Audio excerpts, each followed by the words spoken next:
It's remarkable to think just how much of our modern world is run on such a tiny thing like a computer chip. Imagine waking up in a world without them.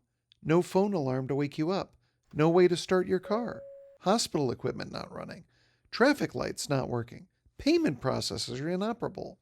The modern world as we know it would come to a standstill. We'd be going back to the 1940s and 50s. It's a world that most of us cannot fathom. And yet, these incredibly valuable items find themselves in a very precarious position. As geopolitics heat up, an island the size of Maryland could determine the fate of the future. You've probably heard of the island of Taiwan off the coast of China. What you probably have not heard of is TSMC, the Taiwan Superconductor Manufacturing Company. This company, found on the island of Taiwan, is responsible for 90% of the world's most advanced computer chips, making them one of the most important companies in the modern world economy. Founded in 1987, this company pioneered the foundry method of computer chips. They don't design the chips, they simply produce them. Apple designs their chips, Nvidia designs their chips, TSMC manufactures them.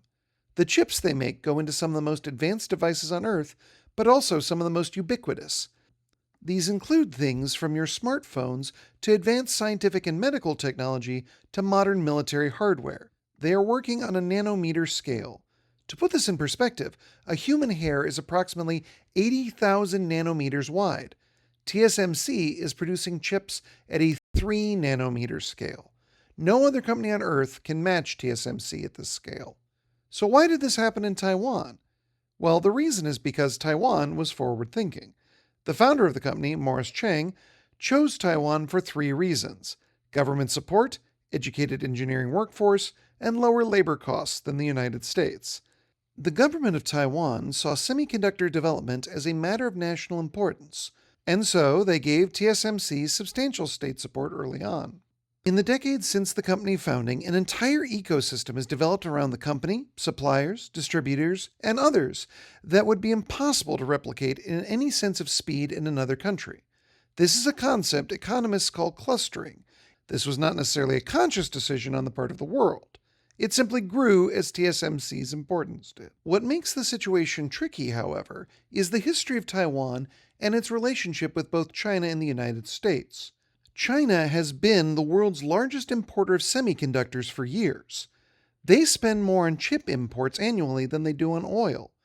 China's stated goal is semiconductor self-sufficiency, especially after U.S. policy began to control the export of chips to China.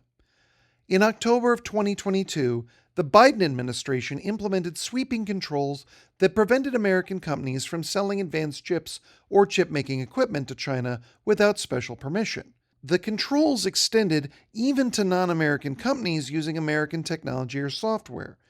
As a result, even companies based in other countries, such as Dutch company ASML, this is important because ASML is the only company on Earth that makes the extreme ultraviolet lithography machines needed to produce the world's most advanced chips. In response, China has been pouring hundreds of billions of dollars into domestic chip development.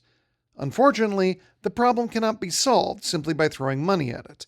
Analysts believe that China remains years behind the frontier and is nowhere near replacing TSMC at this time or even in the near future. Taiwan was founded during the Chinese Communist Revolution. The non-communist government escaped to the island of Formosa, which they renamed the Republic of China, better known as Taiwan.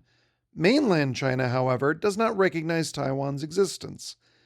They consider a breakaway or renegade province, and they have never renounced the idea of using force to retake Taiwan if necessary. Taiwan governs itself as a democracy, with its own military, currency, institutions, and more. However, most countries, including the United States, keep Taiwan's status ambiguous. The United States does not formally recognize Taiwan's independence, but it does sell Taiwan weapons to prevent a possible takeover by China, and it has generally insinuated that they would assist Taiwan in the case of an attack. The presence of TSMC has complicated the situation significantly.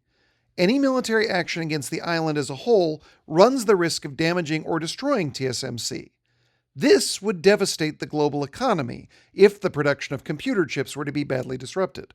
Morris Chang himself has said that any attempt to forcibly take the island would render TSMC, quote, not operable, unquote.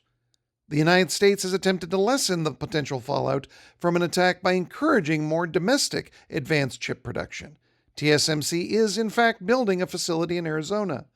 The hope is that this could, in theory, prevent worldwide disruption in case something were to happen in Taiwan. As AI is becoming a bigger and bigger part of the global economy, the situation is rapidly deteriorating. Every major AI system, from ChatGPT to Gemini and others, run on these chips, specifically GPUs manufactured by Nvidia. Nvidia designs their chips but relies on TSMC to manufacture them.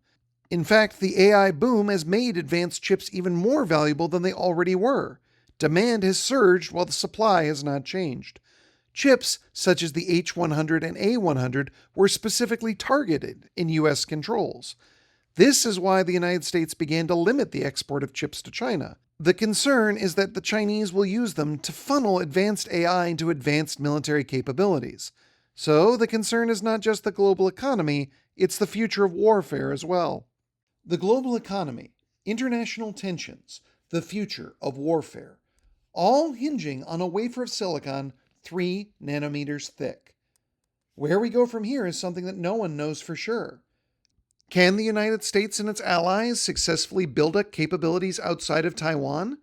Will China achieve semiconductor self-sufficiency? If so, what does that mean for the safety of Taiwan?